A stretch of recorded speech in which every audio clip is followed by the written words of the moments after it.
Salutations, Utopians, Global here. Hope all is well in your world. This is one of my pieces called When. You can get on globalutopia.org. It's about the cannabis prohibition being compared to alcohol prohibition. Let's get to it though. Today I'm talking about Team USA women's basketball and the leaving off of Caitlin Clark. Currently, the list is Asia Wilson, Brianna Stewart, Diana Taurasi, Alyssa Thomas, Brittany Griner, Nafisa Collier, Jewel Lloyd, Kelsey Plum, Jackie Young, Kalia Copper, Sabrina Ionescu, and Chelsea Gray. All of these people, three on this list are of the Phoenix Mercury, four are of the world champion, three-time champion Las Vegas Aces. I'm sorry, was it two or three? I think it's two-time Las Vegas Aces champion. And then you got, bucket getters like Jewel Lloyd. At the end of the day, according to Rebecca Lobo, making the women's U.S. team is a 3-year process, and unfortunately,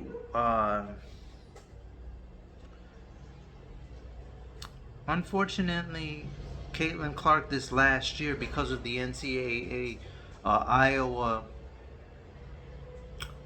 scheduling, wasn't able to try out. But furthermore, there's no one under the age of 26.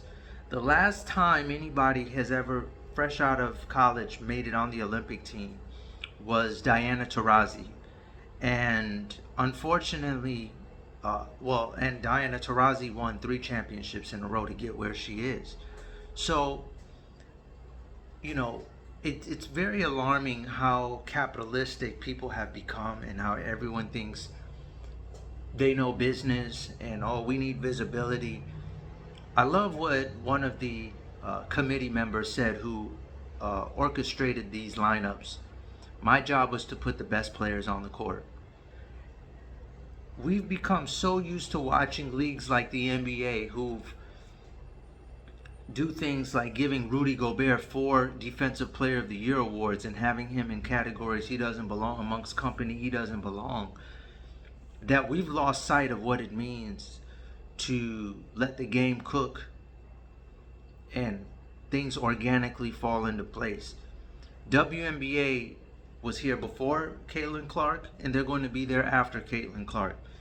And everyone has full confidence that, she will get to where she needs to be. Nike wouldn't have cut the check for $28 million if they didn't. But the mere fact that we've been conditioned wrong for so long, this is why I follow the W. These things right here, the way they play is very 90s style basketball. They run off screens, they do push-offs, they get open, and they foul hard. And to their credit, they know they could make a lot of money if they lowered those rims too. But guess what? They're not going to, because the W is about maintaining a certain integrity while they know the dollars will come. We live in an era where it's more welcoming for women athletes because we have put a muzzle on men and men athletes in the U.S. And as the NBA and other leagues are trying to go international, the WNBA has taken, even though they're not going to make nearly the amount of money, at least right away, have taken to the approach that we are what we are. No sponsors run our league.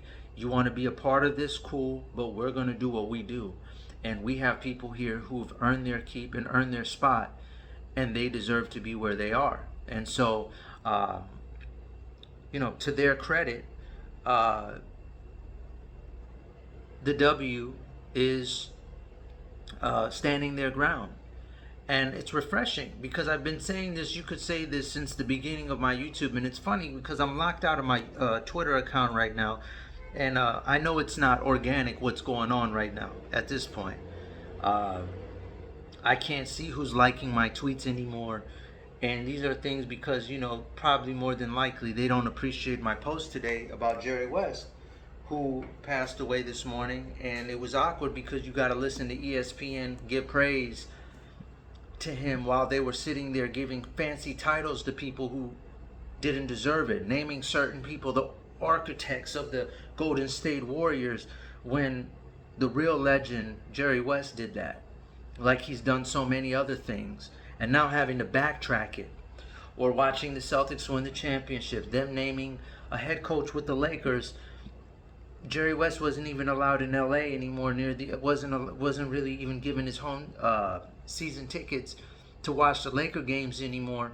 But we got all this praise, and he's so great, and da da da. And it's like we're so quick to throw our legends to the side in other sports, particular NBA, that this is so foreign to watch the W say, hey, we're going to hold our ground. And we're going to value what we value. And we're going to stay where we stay. And whoever want to get on board with that, we got to get on board with that. Caitlyn will have her moment. It's just not now.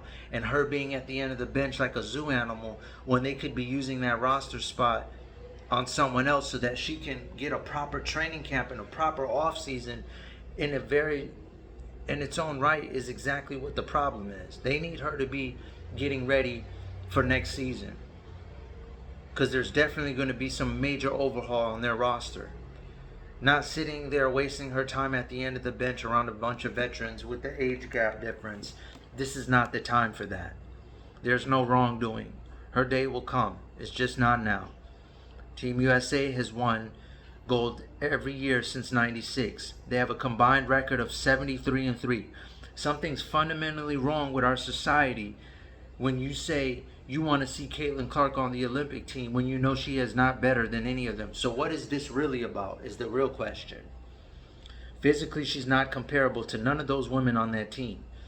And if you know she's inferior, and the point of producing and brandishing a roster to go play internationally is to put the best roster forward, what exactly are you truly rooting for then? What exactly is your incentive? What exactly is the reason why you're so crazy over this one particular player when there's far greater players? Ladies and gentlemen, this is why affirmative action was created originally. Because the best people who meet all the checkbooks, who check all the marks, don't get picked. And it's like, well, if it's because of favors and who you like instead of like who actually deserves the job, we become a crumbling society, and we need protection from that. And that's kind of what's going on right now with her. Oh, what do you want to see her in the uniform at the end of the bench because she's not one of the top 5 to 10 players in the W right now. And if you're being led by the dollar like that, well, then you're being led by the dollar. Let that sink in. All right, utopians, I'll try to do better next time. Global out.